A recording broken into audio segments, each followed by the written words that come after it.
Kāpēc tieši vienmēr tie ir BMW? Somijā tie ir Audi, Vācijā, cik es zinu, Mercedes, jā. Absolūti populārākā pirmā mašīna ir BMW. 20 gadus vecs lūznis.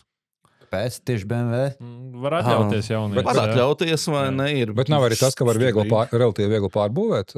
Var pārbūvēt, vai ne? Ir, tur var padriftot, vai ne? Var pazīmēties.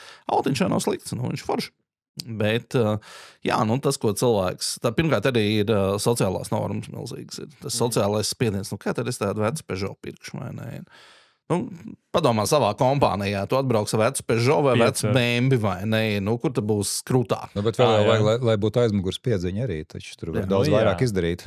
Un ja mēs skatāmies arī no ievestajiem auto, vispār lietotajiem ievestajiem, tad šis automobīls vienkārši ļoti, ļoti tā izceļās arī uz pārējo fonu, kad viņi ieved daudz. Līdz ar to pats par sevi viņi vienkārši ir vairāk.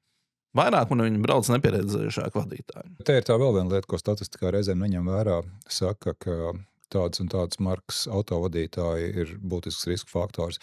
Parasti viņām absolūtos biežums, cik bieži kaut kas notiek, bet netiek ņemts vērā markas sadalījums, vai ne? Un, kad tu paskaties tos relatīvos biežumus, tad parasti šīs lietas pazūd.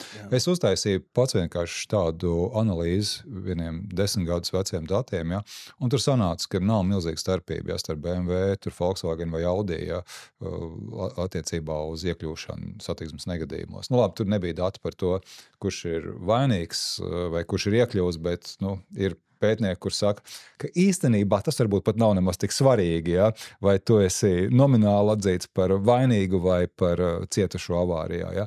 Tā kā līdz ko mēs sākam ņemt vērā to relatīvo sadalījumu, tas kļūst mazāk iespaidīgs. Sadalījums īstenībā sastādās no šīm 3 lietām, kad ir pirmkārt, cik ir vispār tā transporta līdzekļi, cik daudz viņi nobrauc.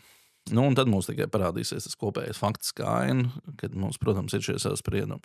Bet, un ir arī no kognitīvā viedokļa skatoties, vai ne, ja mums ir kaut kāda pārliecība, ka tādas un tādas markas autovadītāji brauc sliktāk, agresīvāk, mēs meklējam apstiprinājumu. Gan atmiņas nozīmē, gan uzmanības pievēršanas nozīmē. Atkal viens ir tās lubraks brauc, tā kā es jau sen zināju, vai ne? Un tikpat labi tur var būt viens Peugeot braucējs vai Citroen braucējs, kurš brauc tikpat slikti, tikpat agresīvi, bet mēs vienkārši nepievēršam uzmanību markas dēļ.